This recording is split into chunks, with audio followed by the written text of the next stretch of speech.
I have two pets now. There's my little dog Chaco that I got from the Humane Society, a little 12-pound mutt, and I have a parakeet named Hamlet. He flies around the house and he lands on people's heads and shoulders and he talks. When I go out, he's a lot of fun. He's very entertaining. A good friend. We grew up with tortoises, desert tortoises that were so big that when we were babies or just learned how to walk, we'd use them as step stools so that we could see out the window. I imagine that it was an unusual sight for anybody who didn't know us. That's me. To walk into the house and just see all these creatures around. So were those pets? They didn't really have a relationship with us. We just took care of them. We have 40 acres to the north and east of this house that have just been left wild. It's turned into paradise for deer. They just love hanging out here because they know they're not going to be shot. They're getting tamer all the time. They will come right up to the deck and look at me through the window, and I feel like they're streaming. Like, where's the corn, Edie? You didn't put any corn out. And at one point, I actually walked out on the deck with the corn and stepped down onto the lawn, and they weren't but maybe 15 feet away, and poured the corn out in a heap for them and came back inside. Actually, for a while, I sat on the steps and just watched them eat it. And they were just so close to me.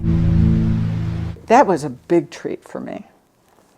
And it was really nice for the deer, too. Deer are considered a pest. I can understand why people get frustrated about having deer, but truth is I'd rather have the deer.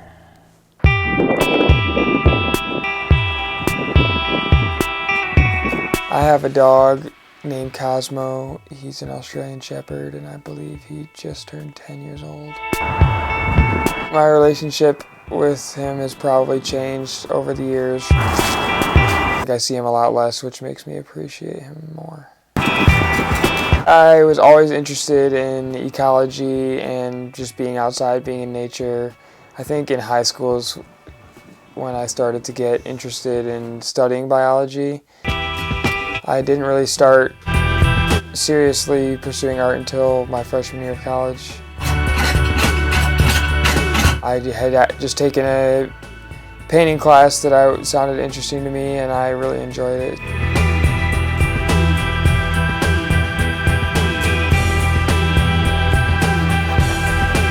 The one thing that maybe is an interesting connection between those two majors is I paint a lot of portraits. I like painting human faces and showing emotion and stuff, and that is connected to biology in different ways. Humans' brains are wired to recognize and see faces in places there aren't even necessarily faces being represented, and I think art is a cool way that you can tap into that instinctual sense or vision. I've got two greyhounds. Their names are Winston and Sky. They're both 4 years old, and we got them about a year and a half ago. I'm not seeing them every day, but whenever I go home, they're always super excited to see me. I'm super excited to see them as well. I oftentimes walk them. I get some points for that. I love dogs, and so really any dog I see, I'm super happy whenever I'm around them. I would say I have an overwhelming need to protect the environment. I feel a little stressed about it. It's kind of easy to see it with your own two eyes kind of rapidly getting worse. I want to do something, but I don't, at this point, really have the platform or tools to make a big change. I try to eat all natural foods, for the most part organic foods. I've noticed I feel a lot better when I'm eating, whole foods or vegetables and fruits. I just feel a lot better versus when I'm eating processed foods. I kind of, don't feel as good.